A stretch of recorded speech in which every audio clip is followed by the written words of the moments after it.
Hello and welcome to all of you who are joining me here today for the 3 strategies for success with a low FODMAP diet. I'm Beth Rosen, registered dietitian and gut health expert. And the other voice you hear is Kathy, and she's going to moderate for us today. So if you have questions, you can put those in the chat box. And when we get to the Q&A section, she will read those off to me, since that's a lot of multitasking. And I'm just happy to have her here with me today. So I'm excited to share with you the 3 strategies for success of the low FODMAP diet. And we're going to get started now. Let me just make sure I have everything ready to go here. And then, sorry, I just had a snafu on my side. Okay, here we go. Oops, that's not working. Okay, there we go. Okay, so as with any change to your healthcare plan, please consult your personal healthcare team. This webinar is not intended to be a substitute for medical nutrition therapy, just so that you're aware of that. So I want you to sit back and enjoy this webinar. I'm a big believer in self-care and taking time for yourself. And as such, here are a few ways for you to use this time for self-care. So first, you can close out of other programs that might be running on your computer in the background so that random music doesn't play and the dings don't disturb you from all of the notifications that you might get at 1 p.m. or a little after on a Thursday. And then also you might want to silence your phones, close your door, and get comfortable so that you can take this well-deserved time for yourself. And I also wanted to remind you of the note-taking sheet that I sent you in my reminder emails. I believe it's also, there's a link to it in the chat. If you didn't get a chance to download it, that's okay. It will still be available to you whenever you want it. But a pen and paper will work just as well. Or if you're taking notes on your computer, that will work too. Okay, so here's some ways that you can connect with me. You can post a tweet on Twitter, or you can put something in your story on Instagram and use the hashtag #TrustYourGut. So after the webinar, I can come find you and connect with you. And those are my handles, and there is the hashtag. Yeah, so that's that. And I first want to start with telling you a little bit about my own belly story and about my logo that you'll see throughout the webinar. And there she is. This logo was originally created without that intestinal squiggly for my first program that I ever created called Inner Girl Power, the Non-Diet Mission.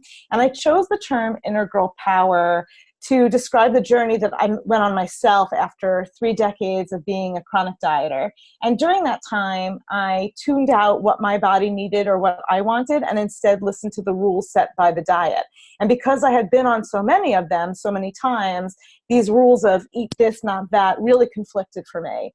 And once I made the realization that there was really nothing wrong with my body, and I had the power within me with the inner cues that I had to listen to my hunger and honor my hunger and my fullness instead of listening to the diet rules, that's when this inner girl power voice was created for me. And that voice has helped me to honor my cues and help me quiet the diet information. So I call that voice my inner girl power because it represented the me before I fell into dieting, which happened at a very young age, but also it represents the power that I have now to really listen to what feels good in my body and what doesn't, especially once I was diagnosed with IBS. So about my IBS, I happen not only to be a dietitian who is a gut health expert, but I have IBS and I've had it since 2009. And it all started with 2 bouts of C. diff, which is a nasty bacterial infection, which turned into 2 bouts of SIBO, which is small intestinal bacterial overgrowth, if you're not familiar. I was also diagnosed with a lactose intolerance and non-celiac wheat sensitivity. So I really know what it feels like to be a patient as well.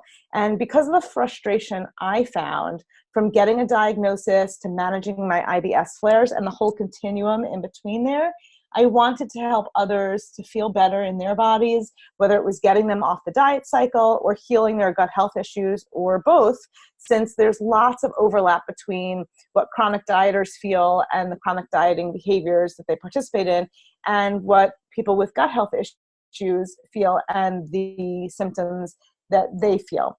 So I added that squiggly intestines to my Integral Power logo, and I use her when I share information about gut health issues as a reminder that listening to our bodies will help us to determine what feels best for us as people with gut health issues, because we experience different symptoms and respond differently to the available treatments. So for instance, I might experience bloat and gas, and you might experience diarrhea and fecal incontinence, and yet we both are diagnosed with IBS, yet our symptoms are not the same. And just, there might be lots of poop talk through this webinar, but that's, part of the job. But just so you're aware that this logo has helped me to remind myself to trust my gut and to listen out for what works best for me and my body. So I'm hoping that when you see her, it reminds you to do the same. Okay, so what we'll cover during this webinar, we will uncover the little known secrets about the low FODMAP diet, and I will share with you 3 strategies for success. And I'll share with you the strategy to keep you from falling off the wagon, quote unquote, of the dietary intervention for IBS. And I'll share with you the strategy for giving you some freedom throughout the process. And I'll also share with you a strategy for allowing you to tune in to what works for your body and what works for you. And hopefully you know what the low FODMAP diet is from the emails I've been sending you. But if you haven't had a chance to learn about what the low FODMAP diet is, you can go to my website at any time, not now, and read all about it. But to make a long story short, the low FODMAP diet is the dietary intervention that has the highest effective rate for reducing symptoms related to irritable bowel syndrome and also to IBS, which is IBS, and also to small intestinal bacterial overgrowth, which is SIBO. And there is new research that shows that it may also help with an irritable bowel disease called colitis. The goal of this webinar is to give you a better chance of success when following the low FODMAP diet by knowing these 3 most common pitfalls and the strategies to avoid each one of them. And I came up with these strategies after noticing a pattern in the clients that I see that were coming to me who are trying to implement the diet on their own, and saw that these 3 pitfalls were stopping them from feeling better. So I guess the goal of this webinar is to help you to have those strategies to help you feel better. I want to tell you that you have made the right choice to participate in this webinar, and you're in the right place if you have been diagnosed with IBS, SIBO, or colitis, and haven't had success managing your symptoms. You're also in the right place if you've had these stomach issues for a while, but always thought it was just a quote unquote nervous stomach and never thought to get diagnosed. You're also in the right place if you've had these stomach issues for a while, but didn't know there was a way to relieve them through food and nutrition and using a specific dietary intervention. You're also in the right place if you've tried the low FODMAP diet and found it too confusing to do on your own, so you stopped. That's usually who comes to my office. Either they haven't heard of it or they've heard of it and they've tried it and they just couldn't figure it out, so they threw it in the trash. That's the 1-sheet page you get from the doctor's office about the low FODMAP diet going in the trash there. And you're also in the right place if you have a loved one that you care for with these issues and want to be able to help them to feel better. And lastly, you are in the right place if you are a registered dietitian looking to improve your own knowledge in treating gut health issues with the low FODMAP diet. So my hope is that you stick around until the end of the webinar. We are going to have a question and answer session. And as a special treat, if you're still here by the end, I will be giving you a bonus item that you can use to implement one of the 3 strategies. So why is it so important that you know these 3 strategies for success? So in my opinion, it's important that you know these strategies for success in order to understand that the low FODMAP diet is not new. It's just becoming more well known. And as with many dietary interventions meant for treating symptoms of a disease or managing the disease itself, it can be co-opted by the diet industry. So I want to give you an example of what I mean by that. So the keto diet was originally researched and shown to be effective as a dietary intervention for children with epilepsy. It wasn't even used for adults with epilepsy, and it was never meant as a weight loss tool. And it is supposed to help slow brain activity to minimize the intensity and the frequency of seizures.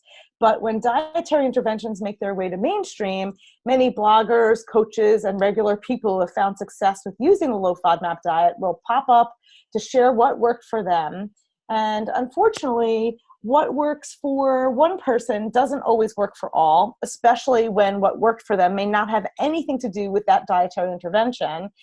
And also what's anecdotal evidence, meaning that someone claims that something worked for them, but it's not necessarily based in science, so it may not be replicable, and it may cause harm to someone else who's desperately looking to alleviate their own gut health issues rather than help. So I'm thinking like the people who tell people to drink apple cider vinegar, and yet they have reflux. So that would be something that might cause more pain than be helpful. So this is why it's so important to get your health information, especially your gut health information, from a professional. And in this case, somebody who has an expertise in gut health nutrition, and that would be registered dietitians, and that's what I am. So with that in mind, let's get started talking about this first strategy for success, which I'm calling no dieting. And this first strategy for success is to not pursue weight loss or follow another restrictive diet while on the low FODMAP diet.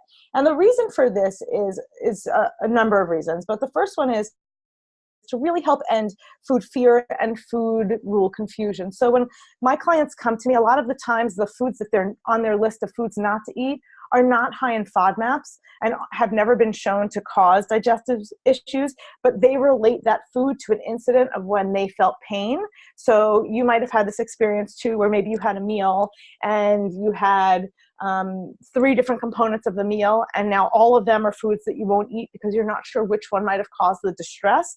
And with IBS, it may not even have been the food, but if that happens, a lot of times I'll have clients come in who have taken out almost everything, and they're very limited to begin with. So not just no dieting, but no food restriction beyond the low FODMAP diet is what would be recommended for this strategy to avoid that pitfall.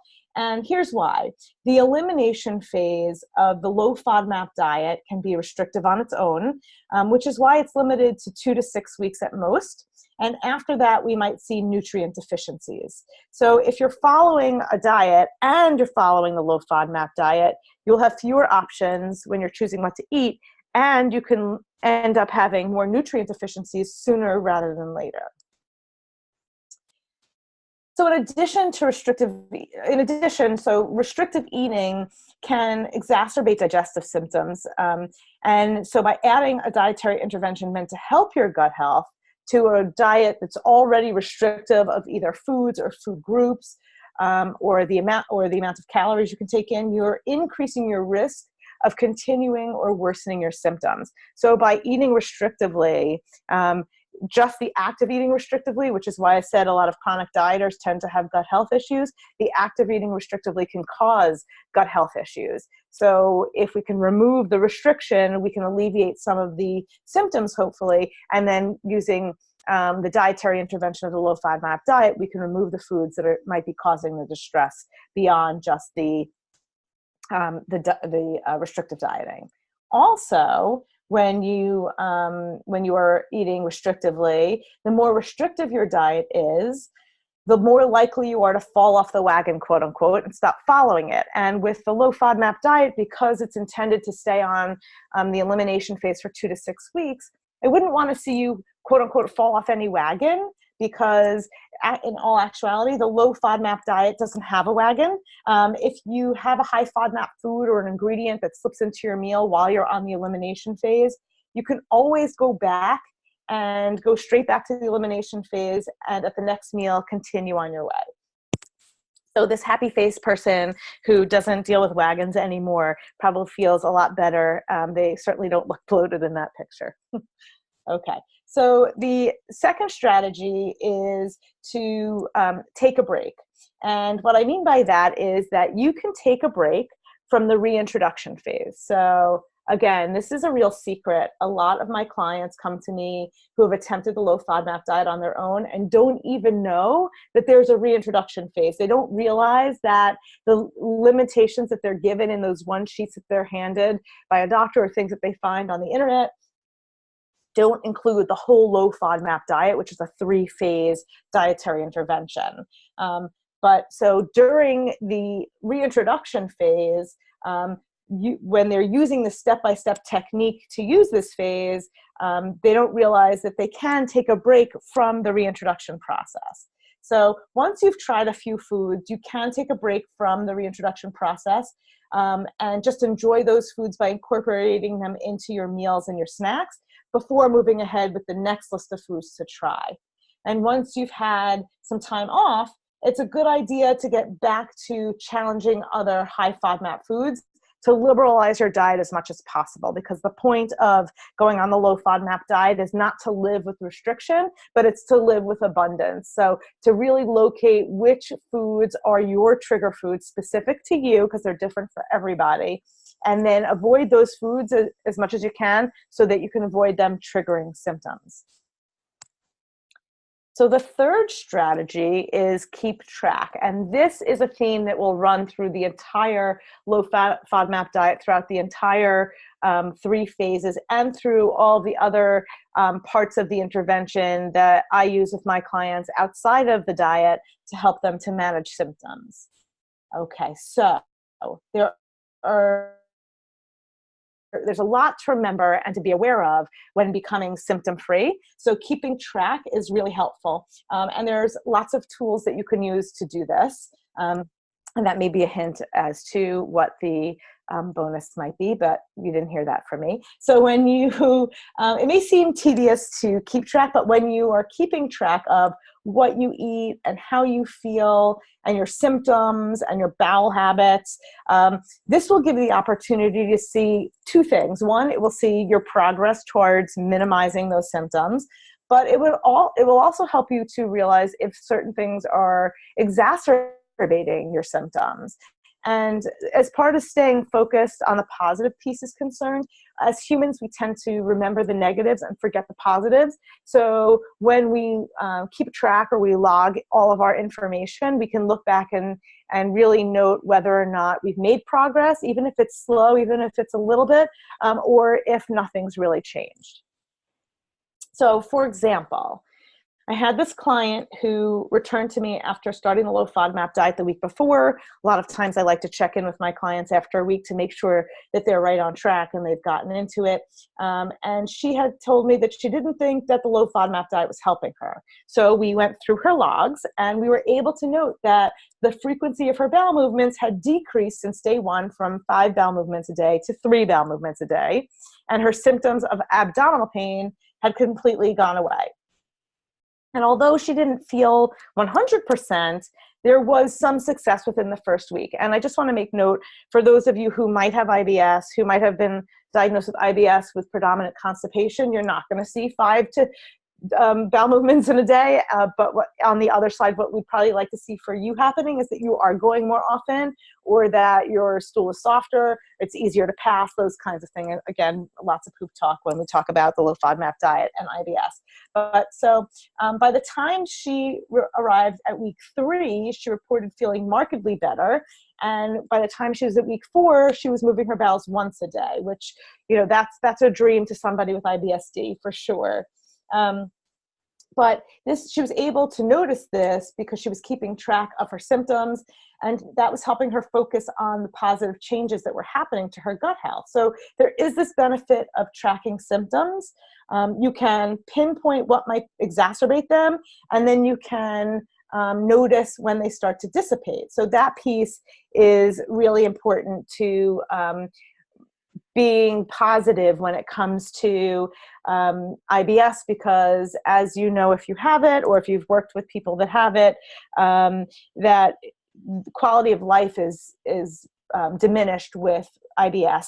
And when that happens, people tend to focus really on the negative, and that negative thought process tends to cascade into the lower quality of life, not feeling so good and not really wanting to socialize or leave the house or any of those kinds of things. So it's great when you can see even a little change.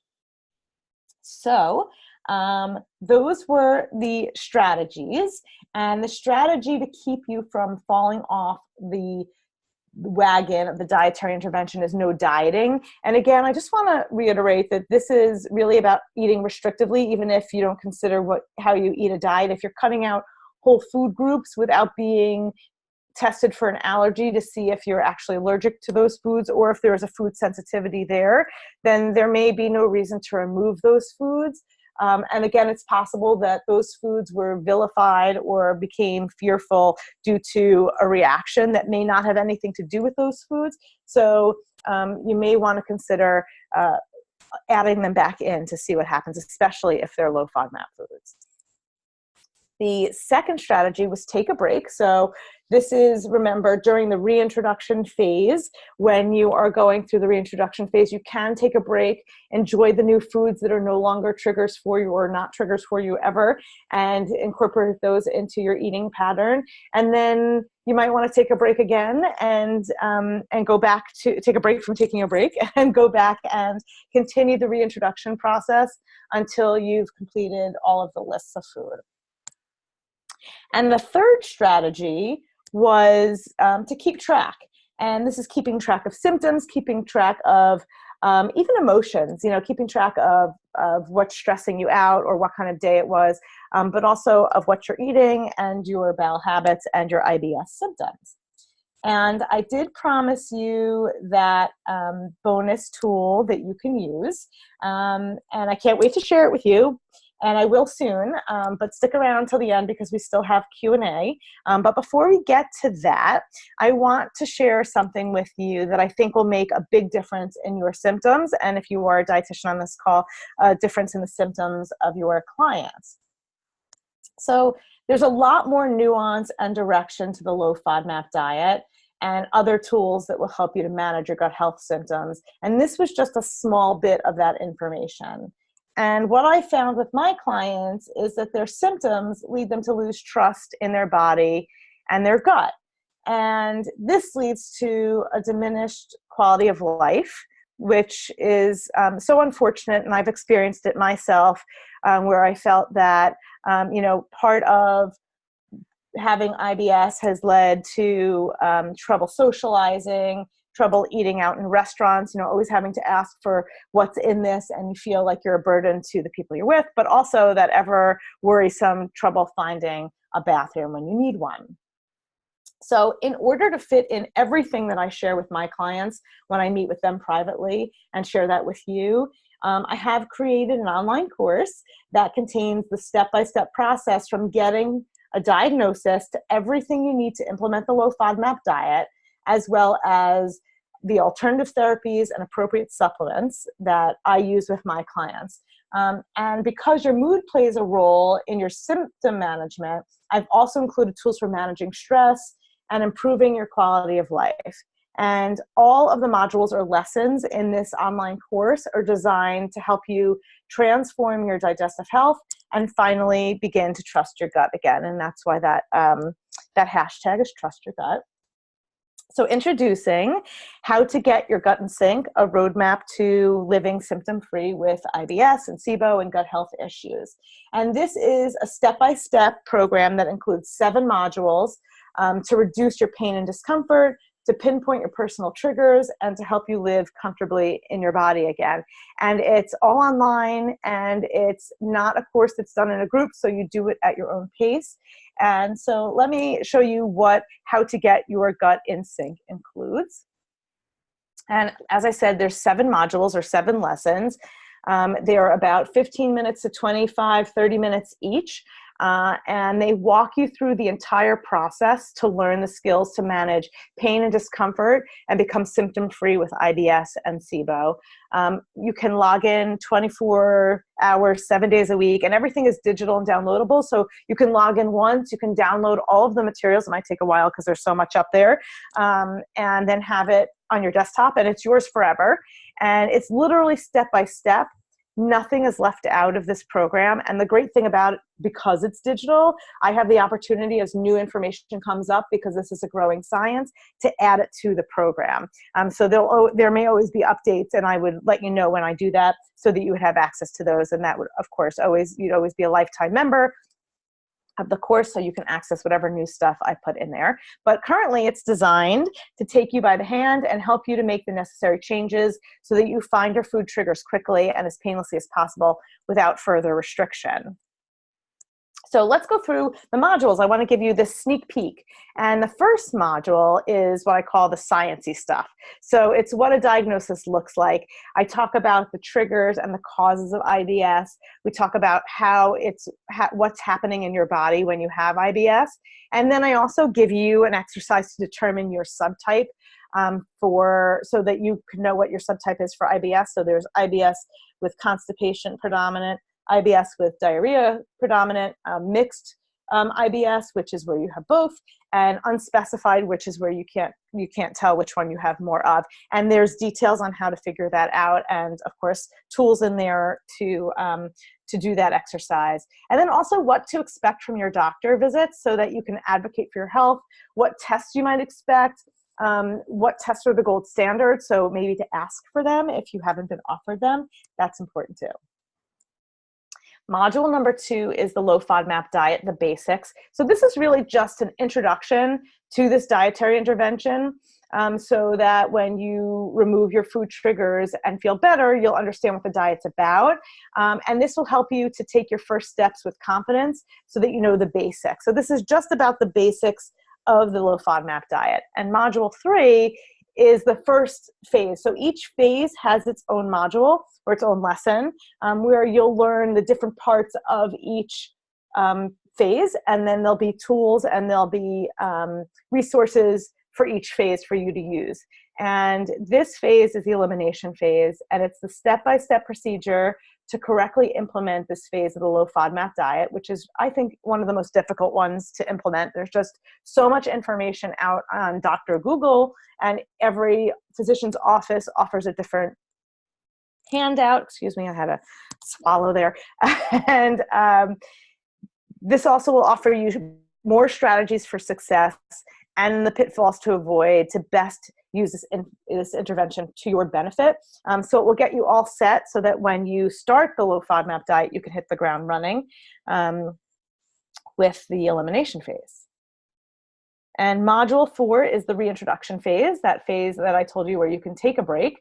And in there, I will give you the systematic technique that I use with my clients to reintroduce foods to determine specific food triggers. And it will also include all the tools and templates to make implementation easy for you. And the great thing about this module is that, like I had told you in the strategy, that you can take a break from it. But it's great to get started so that you can feel like you get back the foods that you're missing, and hopefully ones that weren't triggers for you. And then you can feel like you can eat a lot more and expand your food repertoire. Module number 5 is a personalization phase. And a lot of people didn't even know that there is a third phase of the low-FODMAP diet, but there is. And in there, I give you the tools you need to live trigger-free, and how to manage future flares so that you can shorten the duration and the frequency and the intensity and have minimal discomfort. So I just want to state here that IBS is not curable as of yet. There is no treatment to cure IBS. So even if you have IBS and you go through the low-FODMAP diet, it doesn't mean you'll never have a flare again. But when you have the tools, especially through the dietary intervention, to know what to do when you do flare, you can minimize that flare. And you can also help to sort of space out how often those flares come when you're aware of what might be triggering them. Module 6 is all about supplements and alternative therapies. And in there, you'll learn the most useful tools to help you manage pain and discomfort and symptoms of things like bloat and gas, specifically, are big ones for my clients. And in there, I also dispel the myths and the non-research-based recommendations that might be on the internet. And again, this is one of those modules that will be updated regularly as the science comes out, because this is a newer science. It's been around for 10 years, which doesn't sound like a short amount of time, but in in a dietary intervention, it's sort of short. So as that information comes out, I'm going to update that module specifically. And the 7th module, I call the complementary activities for managing stress and worry. So with IBS, there's a lot of miscommunication between the gut and the brain. So in there will be some exercises to learn how to retrain that line of communication, and also tools to help you manage stress and worry and avoid exacerbating symptoms. And I'm not using the word anxiety here because there is a clinical form of anxiety, but a lot of people do experience anxiety around leaving the house, around eating, around traveling. So there's lots of information in here about how to go about that with IBS to not only reduce that anxiety, but also to give you the confidence that you won't trigger something while you are out of the house. So I just wanted to share what one of my clients had said when she went through this program. She sent me this in an email, and she wrote, "You have completely changed my life. I can't tell you how much everything has changed for the better, eliminating just a few foods from my diet that I didn't even know were causing me distress. I don't go to the bathroom 8 to 10 times a day anymore. I'm not in pain, and it's life-changing. Thank you so much." And 8 to 10 times in a day may sound like a lot, but I have had clients come to me who go 12 to 15 times a day. So she wasn't even my highest pooper. But I do have some bonuses for you in addition to the 7 modules, and in addition to being able to download everything so that you have indefinite access to it. So I've included a couple of bonuses for you. The first one is a month of meal planning, of making 5-day meal planning. So hopefully you can use the 2 extra days for either going out or using leftovers. But it will give you access for 1 month to a plan that you will personalize. It includes meals and snacks that will make your meal planning a breeze, especially during the elimination phase. And it will also include food brand suggestions, recipes, and it will create a shopping list for you so that your experience will be completely individualized. And one note on this is that there's a company on the East Coast of the US called Epicured, and they are a meal delivery system of low-FODMAP foods exclusively. And they have partnered with this meal planning program. And if you were in that area, you can add those meals as options to your meal plan. If you're not in that area, stay tuned because they're expanding. They're trying to expand across the US, but otherwise there are so many great recipes in there and food brand suggestions for you to use. I also have 2 fast-acting bonuses for you, which means that if you enroll in the program by Tuesday at midnight Eastern Standard Time, I was going to do it by tonight, but I realize it's a holiday weekend and people are probably busy, so I want to give those who are listening to the replay a chance to also get this fast-acting bonus. And so if you participate in the fast-acting bonus, you'll get a 30-minute one-on-one call with me to talk about your specific health concerns and any questions you might have, or just get some extra support. And if you're a dietitian, we can also use this time for clinical supervision as well.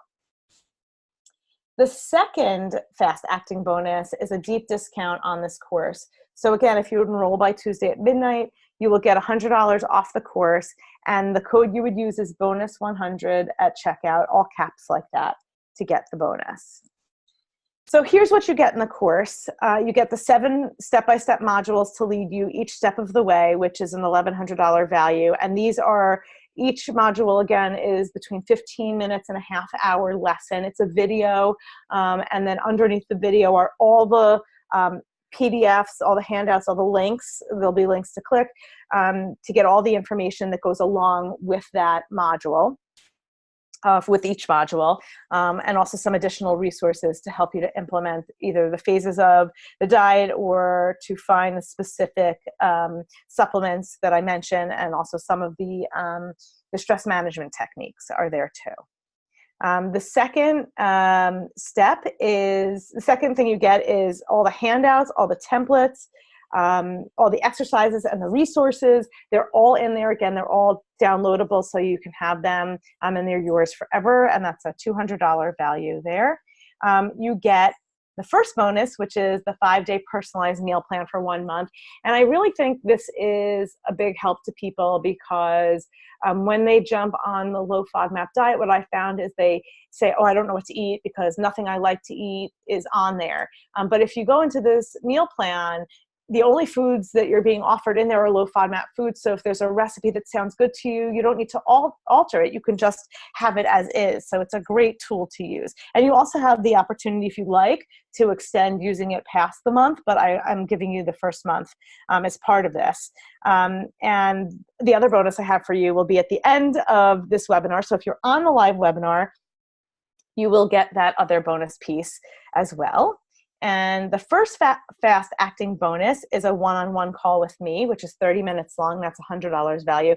And then you can, we could talk about issues you're having, any stumbling blocks. If you want to just call me and tell me about your successes, that's great too. Again, if you want to use it for clinical supervision, you can. And you can use it anytime during the time you own this course. So if you want to do it during the elimination phase and you want to give me a call next week, we'll book the call next week if there's time in my calendar for next week, maybe the week after. Or if you want to wait 6 months and do it, towards the end when you have questions for how do I live trigger-free or how do I deal with a flare, we can talk about those things then. And that's up to you when you'd like to do that. And then fast acting bonus number 2 is the $100 discount with the code bonus 100. So that'll give you $100 off the value. And last but not least is lifetime access to all of this. So this program, if you were to do the math, is a value of over $1,500. That's what you would pay if you were a private client coming to see me over time. But today, I'm offering this program to you at $397, and if you use that code, it's actually $297, which is 80% off the cost of working one-on-one with me. So you get all the information that my clients get from working with me one-on-one, but you get it and you do it on your own, and you get it for $297 with that code. So if you go to innergirlpower.com/gutinsync, you can enroll there, and you will see all that information. So here's what happens next. When you go there, you'll see these 2 boxes, and you can choose to pay in full, or you can choose the payment plan. And if you choose the payment plan, it's over 2 months, and you still get access to everything immediately. And then once you put in your information and your payment form, you'll receive an email from me, and that will have a login ID and a temporary password that you can change to something that's not all crazy numbers and things. And you'll be ready to get started right then and there. So like right in that minute, all of it's yours. And just to recap what we went through just now. So the 3 strategies for success we went through, and these are them, is to not pursue weight loss or a restrictive diet during the low FODMAP diet, that you can take a break from the reintroduction, and tracking is most important. And then here's the information about the how to get your gut in sync, a roadmap to living symptom-free with IBS and SIBO, and a reminder of that bonus 100 code. Don't forget that code so that you can get the course for $297 from now until Tuesday. And now we are ready for Q&A. So I'm going to let Kathy jump on and read me your questions, and then I'm going to share that bonus tool with you. Thanks, Beth, and that was great. If anyone has any questions, you can post them in the chat, or there's a question box as well.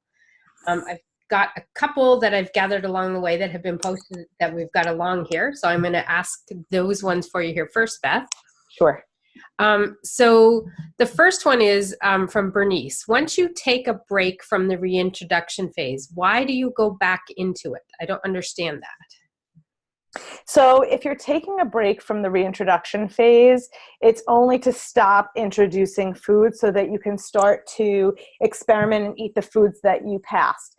So every time when you're in the reintroduction phase, you're sticking to your low FODMAP diet, and then you're challenging one food at a time. So that could become tedious over time if you're challenging one food at a time.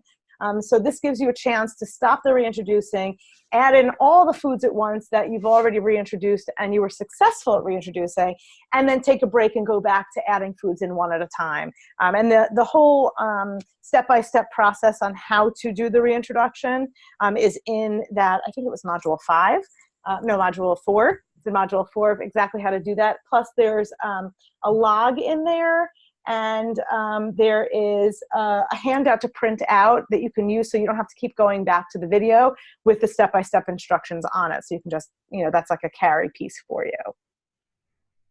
Okay, perfect. And the next one is from Julie. She wants to know, can the low FODMAP diet be applied to children as well? And any words of caution or advice that you might have? So yes, it can be used with children. I don't know that there's been much research on it for children, but if the child has been diagnosed with IBS, it certainly would work for IBS. I would also suggest that that child be tested for celiac before starting the low FODMAP diet, because although the low FODMAP diet is not a gluten-free diet, it's very limited in sources of foods that contain gluten. So in order to be tested for celiac, you need to still be eating gluten, and that may be their issue, and that may be causing their gut health issues instead of that. But that's something that can be used with children, and that would be definitely where you wouldn't want to restrict anywhere else. You certainly don't want to limit kids from exploring foods or listening to their intuition about when they're hungry and when they're full. So I would certainly, there may be ways to also modify the diet, and I'm guessing that Julie, if you're asking, you're either a dietitian or a mom, but a dietitian can certainly help you to modify the low FODMAP diet for a child. And I'm not sure, she might be writing, okay, just a thank you from that one. Oh, from Julie. You're welcome. Okay. Emily is asking, I'm one of those people who tried the low FODMAP diet on my own, and I found it very confusing. In the course, is there a detailed how-to for every phase of the diet? I didn't actually even know there were more than one phase. See, so that's exactly what my clients come in saying as well. So yes, there are 3 phases. Each phase of the diet has their own module, and within the module, there are step-by-step instructions, also printable step-by-step instructions, so you can watch it, listen to it, and then read it, depending on how you learn. And then there are resources for implementing each phase, whether that's meal planning ideas, menu planning templates. There's I'm trying to think what else in there. There's also links to food companies with discount coupons that you can use to purchase low FODMAP food. So all of that stuff is in there. I'm guessing if you did it on your own, there wasn't that support available, but it's all in there. And remember, if you enroll in this course before Tuesday, you get that 30-minute one-on-one call with me. So if you wanted to do that at the beginning to see where you went wrong, we can certainly set you on the right path at the beginning. Okay, and she says thank you for that too. You're welcome. I've got another one here from Tyler. Can you say a bit more about the alternative therapies? Sure. So when you have IBS, you tend to have symptoms of things like bloat and gas and urgency to go, or constipation, diarrhea, all of these different symptoms. And some of them can be helped through the low FODMAP diet, and others are a little bit more stubborn. I have seen clients who do well with getting their bloat to go away from the low FODMAP diet, but then some need a little help. So the alternative therapies include things that either work as prokinetics, which can help the gut to fire appropriately for constipation, or to help to soothe those muscles that are firing far too often in people with diarrhea. So there's different supplements depending on your subtype. And then there's also things you can be using to help you with digestion, to help you with gas, and all of those are listed in there. And the great part about this is that because it's digital, as new products come up, and I will add them there and then send out a note to everybody to let them know that the course has been updated and tell you what's new in there. And then that's all included. Once you're a lifetime member, you're in. You never pay extra for anything else. Okay, and the next question here is from Patty. My doctor gave me a one-page handout on the low FODMAP diet, and I tried it, but it didn't work. Is it possible that I did it wrong? Unfortunately, it is possible that you did it wrong. Even the best doctors who have the best intention of helping you, they really only have that short amount of time. At least in the US, doctors have a very short amount of time to talk to you. So giving you a handout and sending you on your way is usually what happens. In the research, it shows that that the low FODMAP diet is effective for 50 to up to 80% of people who use it. I'll tell you that I've implemented this with over 100 people, and I can only think of 2 that it didn't work for. So I think it really depends on who you're learning it from and what technique you're using. And it's very possible that on your own you did not do it correctly, but in this course is all the information to do it correctly. So hopefully that'll help you to want to give it another try and see if it helps. Okay, and one more question here from Alicia. How long does it take to do all the modules in the course? So your pace is the pace. You get access to them all as soon as you sign in. So if you want to listen to them all and binge watch them, go right ahead. If you're the kind of person that wants to watch one module, do a little learning, watch another module, do a little learning and practice, you can do it that way. I would suggest watching them in order. So the first module is the sciencey stuff, and then the second module is the basics about the low FODMAP diet, and then the third module is the one about the elimination phase. So I might watch all 3 of those at first and then get started on the elimination phase. And when you're starting to feel better, then you might want to watch the reintroduction phase to see what's next. And then you can watch module 6 and 7, the alternative therapies and the stress management one, whenever you want, because those will be helpful throughout the whole process. So it really depends on what kind of learner you are and what your pace is. So your pace is the pace. Okay, and we've got a little thank you from Tyler for answering his question, and as well from Patty. And then the last one here, I think you might have answered this in your talk, Beth. It's from Sharon. If I register by Tuesday and get the free call with you, do I have to book it right away? I think you did mention that was anytime. Yes, that's anytime. So lifetime access, as I'm in my 40s, not retiring anytime soon. So if you want to hold the call for a year or 2, you can. That's up to you. But yes, at any time. What'll happen is once you sign up, then I'll send you a link in an email for you to, and it's not automatic. So you'll get that within the next day to sign up for the call, and you'll have that link available. You'll just bookmark it someplace or hold on to it. Or if you lose it, you can always contact me within the course. There is a place to contact me. So if you need support, whether it's technical or you have a question or you want to book your call, you can do so by clicking on the contact me section. Okay, and I think that is the last of the questions. Let me just check. Nope, nothing there. A thank you from Alicia. And that would be the last one. Okay, so I promised you that bonus tool that you can use now if you hung around to the end. So thank you for hanging around to the end. And here it is. It is a tracking tool that you can use during the elimination phase of the low FODMAP diet to track your symptoms and your diet so that you can make sure that high FODMAP foods are not sneaking in, and you can keep track of how you're feeling before and after a meal or snack.